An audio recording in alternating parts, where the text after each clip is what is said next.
ভাই হাতে দেখতেছেন Redmi 13, যেটা সদ্যই বাজারে এসেছে। আর আমার হাতে আছে হচ্ছে গিয়ে 6 128 জিবির ব্লু কালারটা কিন্তু চরম কালার। এটার 4টা কালার হয়, golden, blue, pink and black. তো গরিবের গ্যাজেটে কিন্তু অফিসিয়াল পেয়ে যাবেন 6 128 অ্যান্ড 8 128 জিবি, যেটার কিনা 18,000 অ্যান্ড 20,000 টাকা প্রাইস রেখেছে। তো 20,000 টাকার মধ্যে যে প্রাইসটা, এটা কিন্তু সুপার প্রাইস, কারণ এটাতে আছে হেলিও G91 আলট্রা, যেটা একদম সদ্য নতুন। আমার মনে হয় এটা এই প্রসেসরটা খুবই ভালো পারফরমেন্স দিবে। অ্যান্ড 5030 mAh এর ব্যাটারি পাবেন, 33 ওয়াটের চার্জার পাবেন।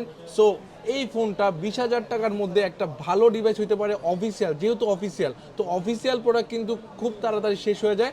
এরকম সুন্দর একটা ফোন নেওয়ার ইচ্ছা আছে 20,000 টাকার মধ্যে, ভালো স্পেক, ভালো ফিচার। সো দেরি না করে গরিবের গ্যাজেটে কিন্তু এখনই ডু মেরে যাবেন।